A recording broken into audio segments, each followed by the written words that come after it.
வணக்கம். என்னங்க எல்லாரும் எப்படி இருக்கீங்க? இன்னைக்கு நாம பார்க்க போற விஷயம் தமிழ்நாட்டோட அரசியல் வரலாற்றையே ஒட்டுமொத்தமா புரட்டி போட்ட ஒரு மாபெரும் அரசியல் அதிர்வலை பற்றியது.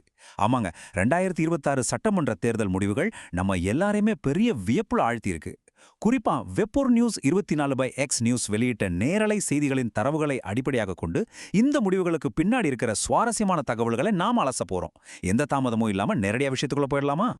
நம்ம மாநில தேர்தல் முடிவுகளுக்கு வரதுக்கு முன்னாடி தேசிய அளவுல என்ன நடந்துச்சுன்னு ஒரு செகண்ட் பார்த்துருவோம். தேசிய ஜனநாயக கூட்டணி அதாவது என்டிஏ 200க்கும் மேற்பட்ட இடங்களை கைப்பற்றி ஒரு வலுவான அரசியல் நகர்வை பதிவு பண்ணியிருக்காங்க. இதுதான் இந்த தேர்தலோட ஒரு அடிப்படையான தேசிய பின்னணி. அதே மாதிரி மேற்கு வங்கத்திலையும் ஒரு பெரிய ட்விஸ்ட் நடந்திருக்கு. மம்தா பானர்ஜியோட திரிணாமுல் காங்கிரஸ் கட்சி வெறும் 80 இடங்களுக்கு மட்டுமே சுருக்கப்பட்டிருக்கு. உண்மையிலே இது ஒரு எதிர்பாராத திருப்பம் தான். ஆனா இதெல்லாம் நம்ம மெயின் பிக்சருக்கு முன்னாடி நடந்த ஒரு சின்ன வார்ம் அப் மட்டும் தாங்க. சரி, இப்ப நேரடியா நம்ம தமிழ்நாட்டோட அரசியல் பூகம்பத்துக்குள்ள போயிடலாம். 1.2 கோடி நம்ப முடியுதா? ஆமாங்க, நடிகர் விஜயோட புதிய கட்சியான தமிழக வெற்றிக் கழகம் அதாவது தவேகா தன்னோட முதல் தேர்தல்லையே வாங்கியிருக்கிற ஒட்டுமொத்த வாக்குகளோட எண்ணிக்கை இது. இது உண்மையிலே கற்பனை செஞ்சு கூட பார்க்க முடியாத அளவுக்கு ஒரு பிரம்மாண்டமான நம்பர். இப்ப உங்க மனசுல ஓடுற அதே கேள்விதான் எனக்கும் இருக்கு.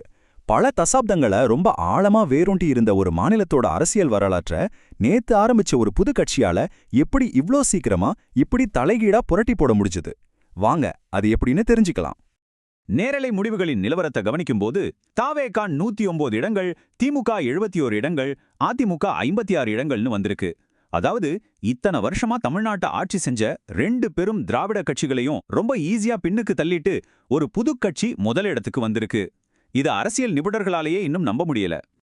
இந்த தேர்தல்ல மாபெரும் ஜாம்பவான்கள் சந்திச்ச அதிர்ச்சி தோல்விகளை பத்தி நாம கண்டிப்பா பேசியே ஆகணும். இந்த தரவுகள் உண்மையிலே ரொம்ப அதிர்ச்சி அளிக்கக்கூடியவ.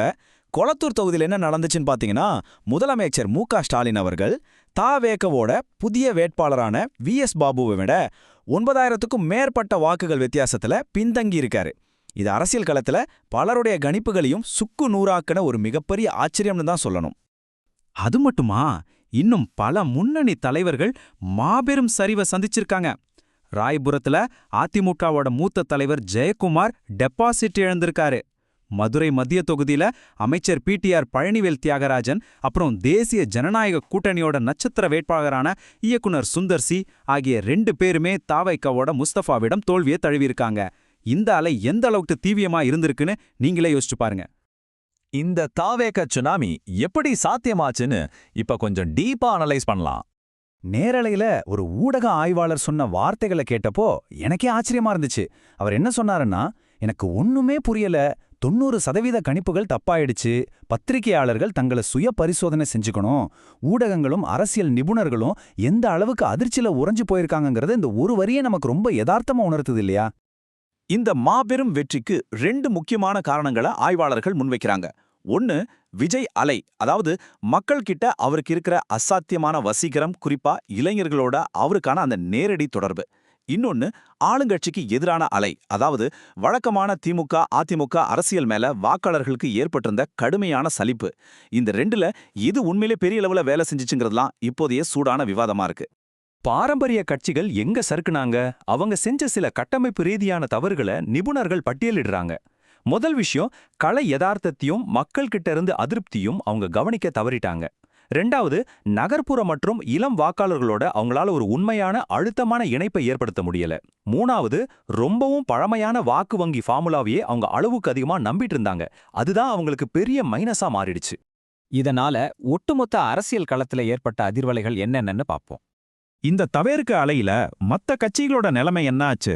சீமானோட நாம் தமிழர் கட்சி தங்களோட முந்தைய வாக்கு வங்கியில ஏறக்குறைய பாதியை இழந்திருக்காங்க. அதே போல அண்ணாமலைய மாற்றியதால உருவான திமுக எதிர்ப்பு வாக்குகளை ஒருங்கிணைக்கிற வேகத்தை பாஜக இழந்துட்டதாவும், அந்த வாக்குகள் அப்படியே தவேர்க்கவுக்கு ஷிஃப்ட் ஆயிடுச்சுன்னும் ஆய்வுகள் சொல்லுது. இவ்வளவு டேட்டா புள்ளி விவரங்களுக்கு நடுவுல ஒரு நிகழ்ச்சியான விஷயத்தையும் நான் சொல்லணும். விஜயோட தந்தை எஸ்.ஏ. சந்திரசேகர் இந்த வெற்றியை பத்தி சொல்லும்போது, நான் ஒரு அப்பாவா போனேன், ஆனா இப்ப அவர் என் தலைவர், நான் வெறும் தொண்டன் அப்படின்னு ரொம்ப எமோஷனலா குறிப்பிட்டிருக்காரு. இது இந்த மாபெரும் வெற்றியோட ஒரு அழகான மனிதநேயம் மிக்க பக்கத்தை நமக்கு காட்டுது. சரி, அடுத்து என்ன நடக்க போகுது? ஊடக விவாதங்கள்ல இருந்து நாம தெரிஞ்சுக்கிட்ட சில உடனடி விளைவுகள் இதுதான். காங்கிரஸ் மேலிடம் தவகவோட கூட்டணி வைப்பது பற்றி தீவிரமா பரிசீலித்து வருது.